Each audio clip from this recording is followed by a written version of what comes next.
first, because a suspension is the unique one. It can be filtered and it pulls apart while it's just sitting there. So if you say yes to that, you know it's a suspension.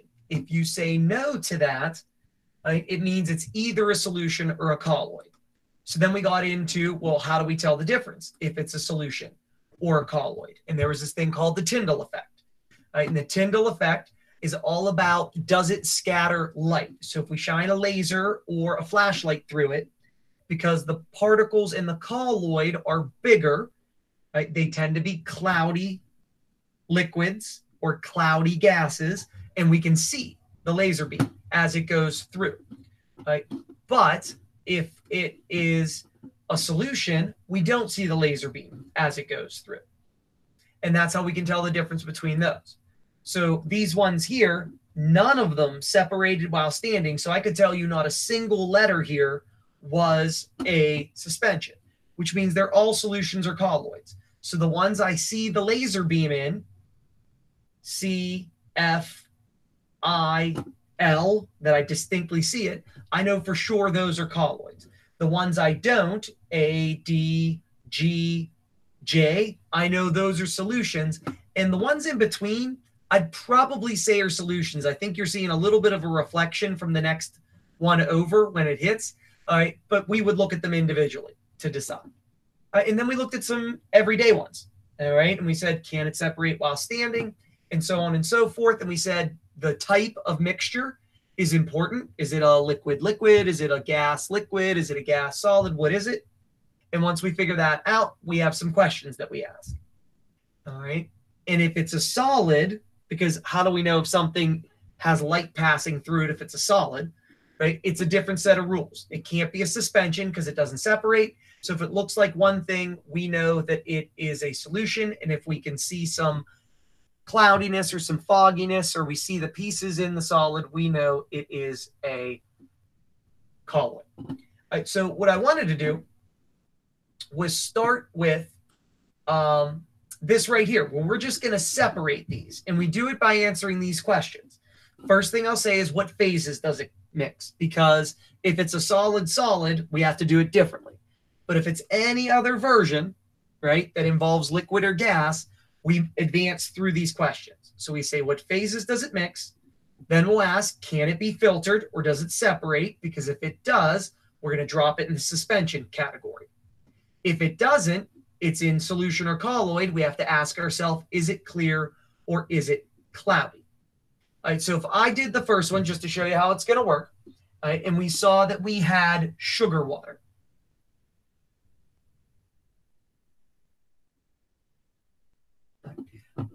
I would say, all right, sugar water. Question one, what phases does it mix? All right, so that's a solid with a liquid. So it has liquid or gas in it, so I don't have to use my other rules. So then I drop down. Can it be filtered? Does it separate while standing? So I start thinking of stuff. Okay, what's the stuff I know that has sugar in it? So my coffee, it doesn't split up. Soda, right? It doesn't split up, so no. All right, and if it doesn't separate while standing, I know it's not a suspension. So I keep moving. And then I say, is it clear or is it cloudy? And if I dissolve the sugar in the water, it disappears. My sodas, I can see through those. It is clear. I'm going to drop that in the solution category. All right, so that's how we're going to tackle each one of these. All right. All right, so let's take a look at something like fog. All right, so Alex Pindle, you with us?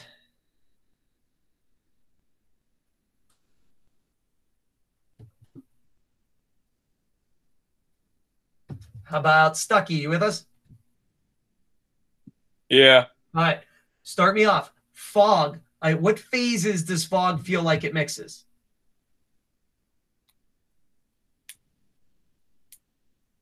Like it's a solid and a water vapor. Yeah, so you've got like water vapor and we'll say gas, right? Because, you know, it kind of floats. So we've got gas or liquid in it. That means we can attack it like normal.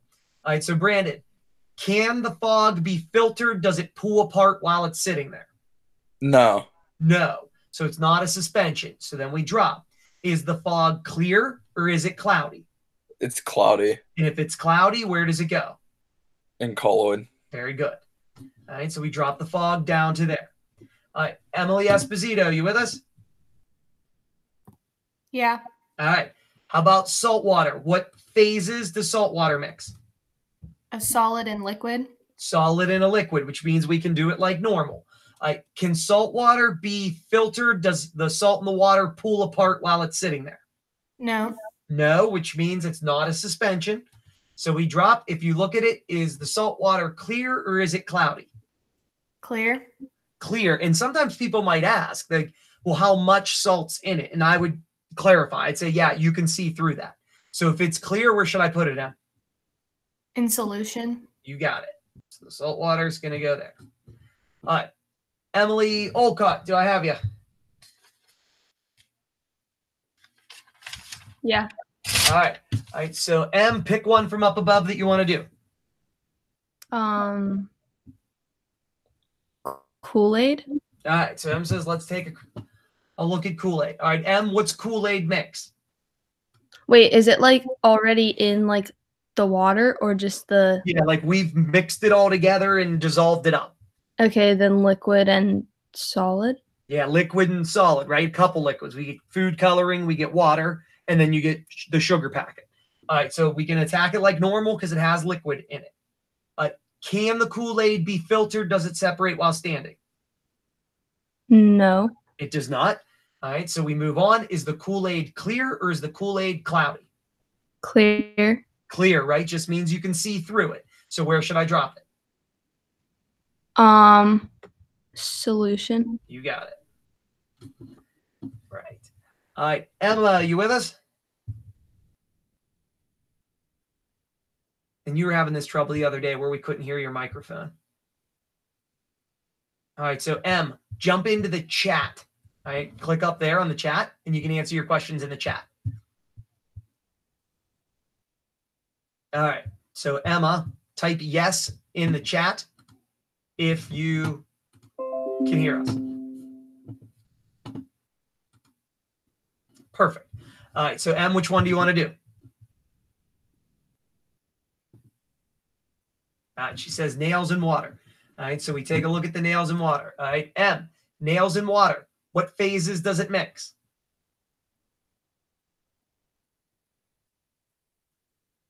Solid and a liquid, which means we can go like normal.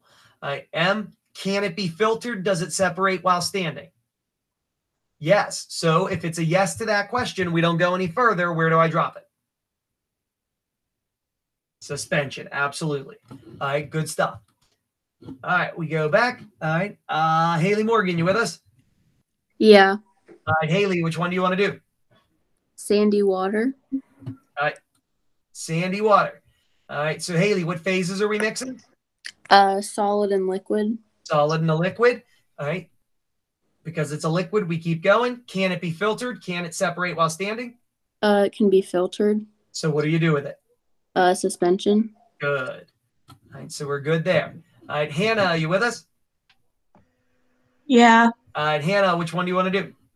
Oil and vinegar. All right, oil and vinegar. What phases is it mixing? Liquid. Liquid and liquid. So we're good to go. All right, can it be filtered? Does it separate while standing? I don't know. Does it mix? They do not mix. So if you saw it in a store, it would look like two layers. So, yeah. It Okay, does separate. Yep. So what do you do with it? Suspension. Absolutely. All right. Josh, you with us? Yep. All right. Which one do you want to look? Paint. He says, let's look at the paint. Josh, what's paint a mixture of? Water and I don't know exactly. Yeah, it's like water and food coloring and some other organic stuff like enamels. Liquid stuff fundamentally. So we're good. Can the paint be filtered? Does it separate while standing? It does not. It does not, because he said water paint. If he'd have said oil-based paint, it would be different. So his paint was water-based. Is it clear or is it cloudy? It's cloudy. It's cloudy. Where should I drop it? The color. You got it. All right. Katie, you with us? Yeah. All right, go ahead and pick one. Air. All right, air. Katie, what's air a mixture of? Gases. Yeah, gas and gas. I mean, you can attack it like harmful. Can the air be filtered or does it separate while standing? No. No. Is the air clear or is it cloudy? Clear. Where do you drop it? Solution. You got it. Good job. All right, Maddie Dickens, you with us? Yeah. All right, who do you want to pick? Tap water. All right, tap water. What's the tap water a mixture of? Just liquid water. Yeah, liquid water with like a bunch of like minerals and stuff, right? Like your calcium and all that stuff that comes from the ground. All right, can it be filtered? No. No, right? And when I say filtered, I mean separated. I know you guys drink filtered water, but I mean it doesn't separate two pieces. And is it clear or is it cloudy? Clear, so it's a solution. Agreed. All right. How about Maddie Chap? You with us? Yeah. Okay. Which one do you want to do? 7 Up. All right, 7 Up. What's it mix? Liquid and solid. Good, liquid and solid, right? Water with some sugar and some artificial other stuff. All right. Can it be filtered? Does it separate while standing? No. Nope. So we move on. Is it clear or is it cloudy? Clear. So where does it go? Solution. Good job. All right. Rachel, you with us? Yeah. All right. Which one do you want to do? Shaving cream. All right. Shaving cream. All right. So, Rach, what phases does shaving cream mix? Solid gas. Close. Liquid to gas, but I'll take it, right? It's got gas in it, so we're doing fine. Can your shaving cream be filtered? Does it separate while it's sitting there? No. No. So then we move on. Is it clear or is it cloudy? Cloudy. So where do I drop it? Colloid. You got it. All right. How about Riley Bruce? You with us? Yes. Okay. Which one do you want to do? Smoke. All right. Smoke. What's it a mixture of? Ash and air and carbon dioxide. Exactly, right? So you've got air mixed with like solid particulate matter, right? Can it be filtered? Will it separate while standing? It can be filtered. Can you filter out the ash? You cannot. If I blew smoke through like a piece of paper, now the smoke goes through it. Okay. All right, so it can't be filtered. Is it clear or is it cloudy? Cloudy. Where should it go? Colloid.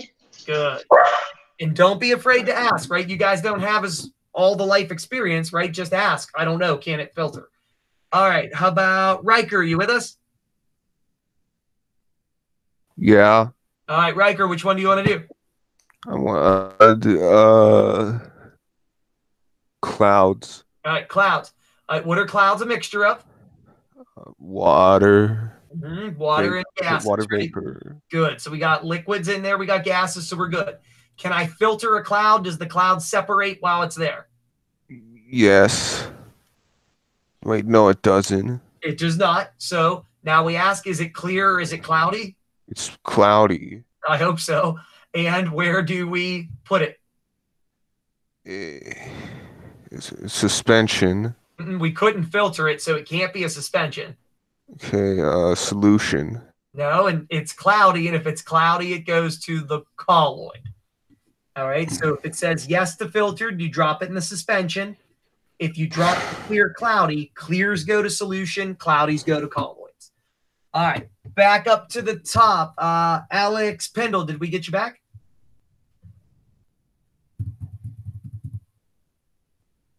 Alex Pendle, can you type in the chat? Yes, okay. So Alex, pick one that you want to do.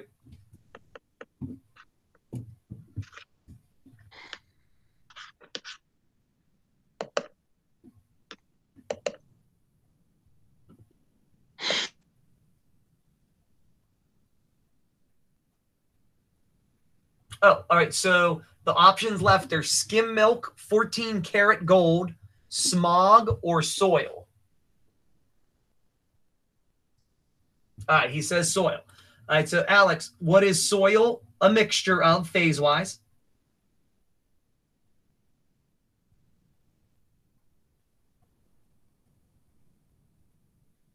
Yeah, we get solids, we get some liquid particles, we get other solids. All right, so kind of looking at a solid, all right, type deal. All right, now that's the different set of rules, right? Because we have solid mixtures. So if we have a solid, we have to decide, does it look like one thing, which would make it a solution, or can we see the pieces of it? Does it look like a colloid? So if I take a shovel full of your backyard, does it look like one thing, or can I see the pieces? Pieces, I agree. And if it's pieces, is it a solution or a colloid? You got it. So we're going to drop the soil into the colloid. So that's what we do if it's a solid.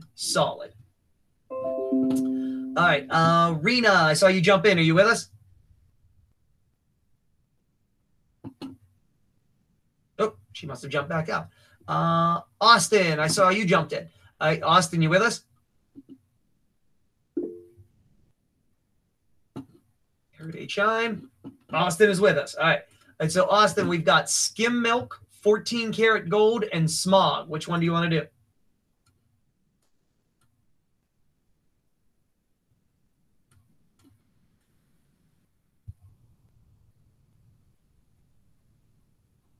All right, smog it is. All right, so start simple. What phases does smog mix?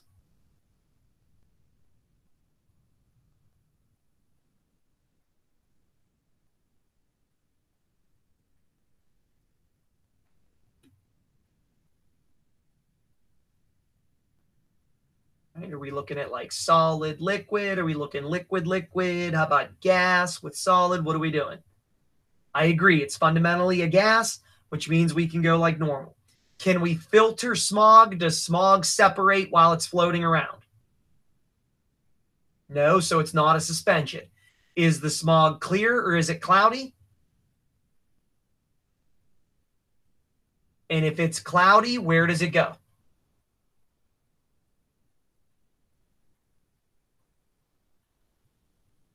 Going to be a solution? Is it going to be a colloid if it's cloudy?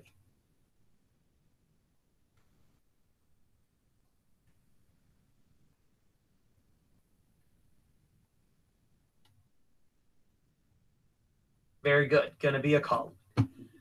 All right. So 14 karat gold and skim milk are my two that are left. All right. So Brandon stuck. All right. Which one do you want to do? The skim milk. All right. Skim milk. What's it mix?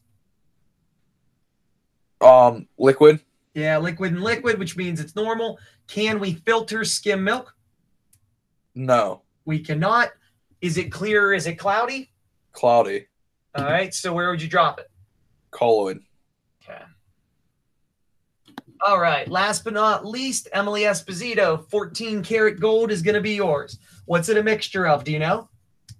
2 solids. Good, gold and silver. So this one's different set of rules. Solid. What do we ask ourselves? If you can see the pieces. And in a 14 karat gold ring, can you? No. Nope. So if it looks like one thing, what is it? A solution. Very good. All right. So we pull that one down there. All right. Questions from you guys on the whole. How do we classify it into a solid, a solution, a suspension, or a colloid?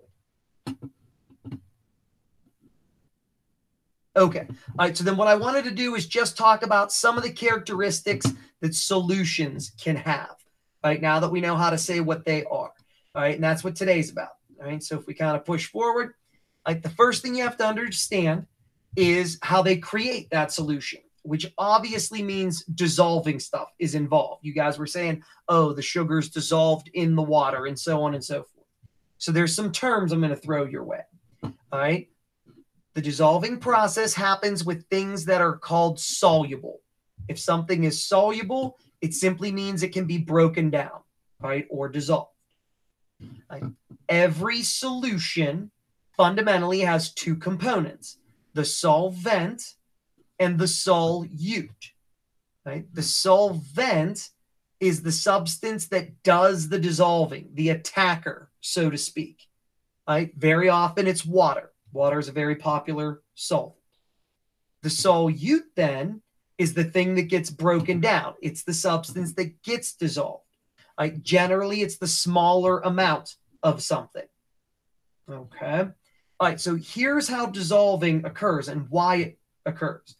If we look at this picture of this crystal, right, and this is just a sodium chloride. This is just table salt right here. Right? The Na pluses are the gray guys because they're little and they're positive. The Cls are the green guys that are negative because they're bigger and they're negatively charged. So how is it that water breaks this guy apart? Because we know an ionic bond is pretty strong. All right, it's one of our stronger forces of attraction.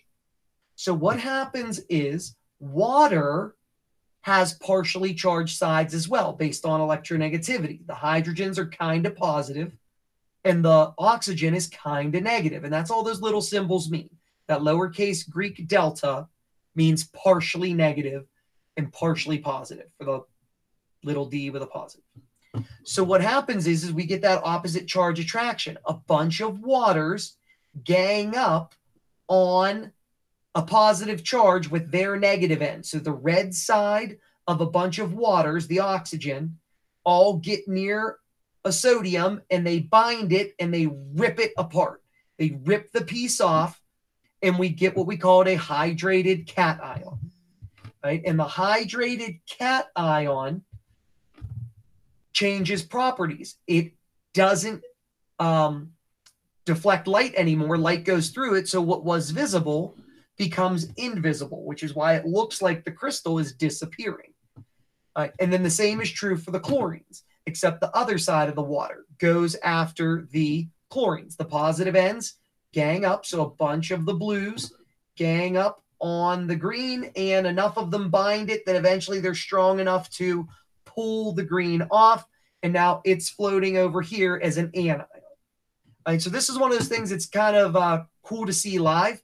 All right, so I got a video simulation for you guys to watch so you can see how this happens.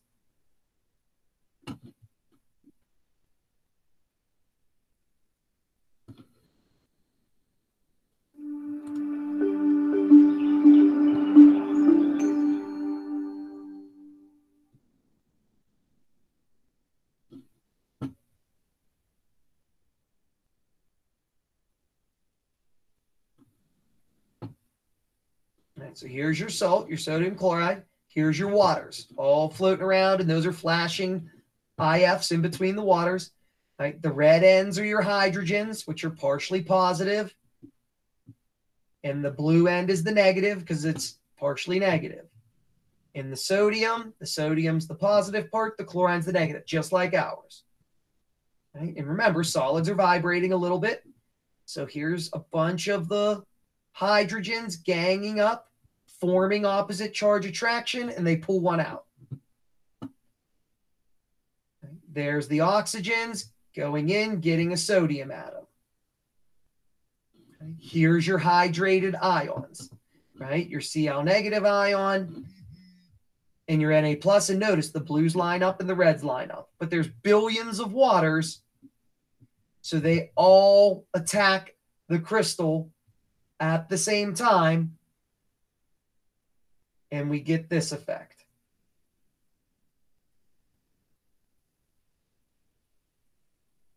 All right, and that's what's going on with all of those. Okay, so that's how things get broken down. It's opposite charge attraction. All right, in an ionic substance, the thing that gets broken down is the solute. The thing that's doing the attacking is the solvent. All right, so once we get the thing dissolved, it can take a couple different states. All right, it can be what we call unsaturated, which is where the solution has less than the maximum amount. It can be saturated, where the solution has the maximum amount of solid that it can hold. And we can get supersaturated, where we convince it to hold additional solid, usually by heating it.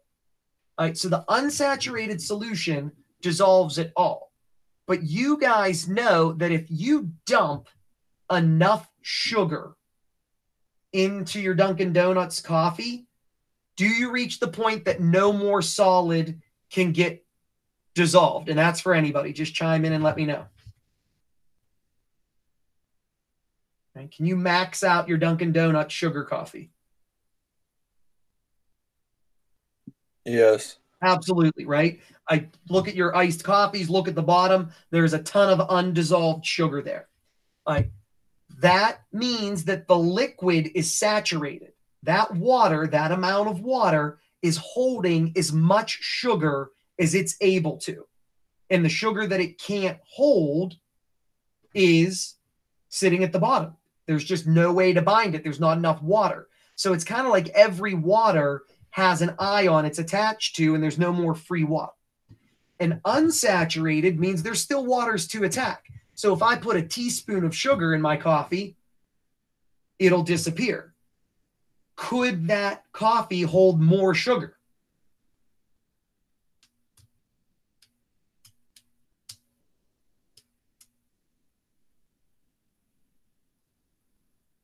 Don't be shy.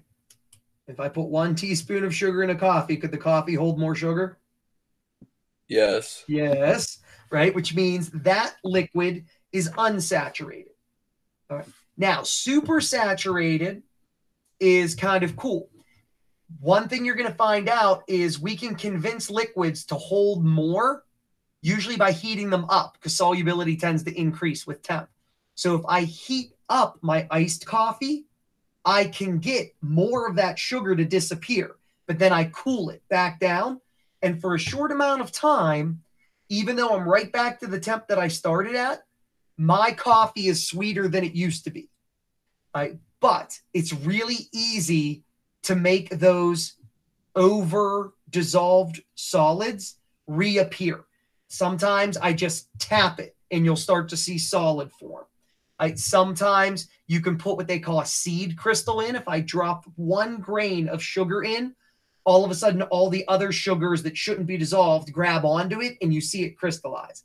And that's kind of a cool effect. So I found a video of that for you.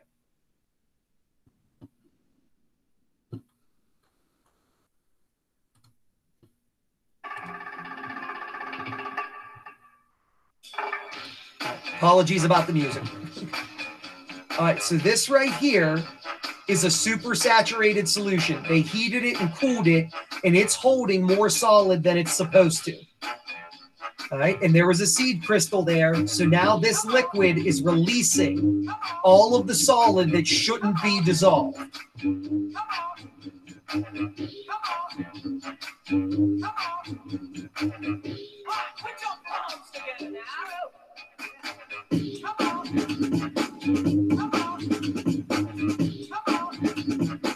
Right, and notice over here, that same liquid, it's still super saturated next to his left hand. Right? There's not solid forming in that, but if he pours it onto this where there's a seed crystal, that liquid is going to solidify and go from super saturated to saturated. 1, 2, 3, 4.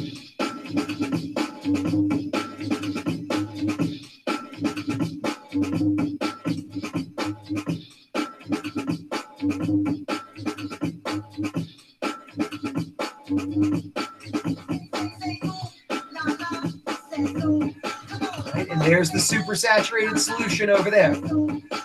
Right, so in that state, it's still good, but you can make it go back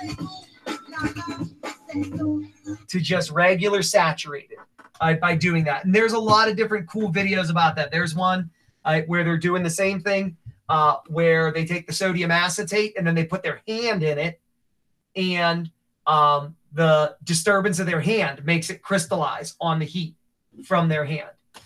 All right, so that's what's going on with saturated, unsaturated, and supersaturated. So I could hold more solid. I'm maxed out, but there's no solid sitting in the container. And I'm maxed out, and I get the solid to come back out.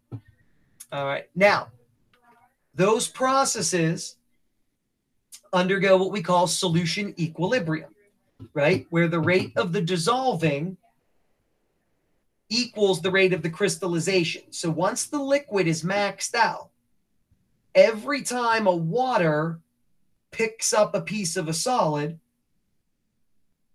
two ions reform a solid. So the number of solid particles stays constant in it, but that process is ongoing. So don't think that the sugar at the bottom of your iced coffee that doesn't dissolve is the same sugar the whole time. Believe it or not, right near the surface there, waters are releasing ions that reform, and it's picking up new sugar that cycles through. All right, and that's called solution equilibrium, that the rate of the dissolving equals the rate of the crystallization. All right, and that kind of ties those ideas together, saturated, unsaturated, supersaturated, with the idea of the dissolving process. The last thing I wanted to talk about, which will help you with your homework, is some solutions, once they dissolve their substance, have the ability to conduct electricity. Right? And they give those a name. Right? They call those electrolytes. Right? So certain substances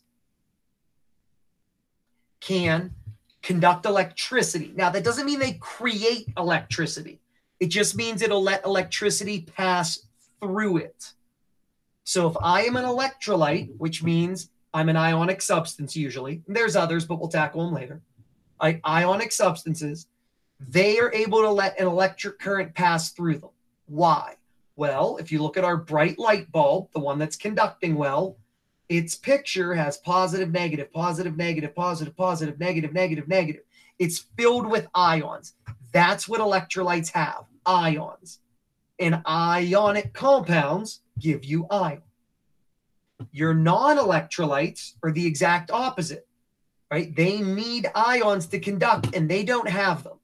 They dissolve like sugar, but because it's covalent, when it dissolves, it doesn't give you positive and negative ions, right? It gives you just the covalent substance dissolved, C12, H22O11. All right. So you don't have ions means you don't conduct. You're a non-electrolyte. You're covalent.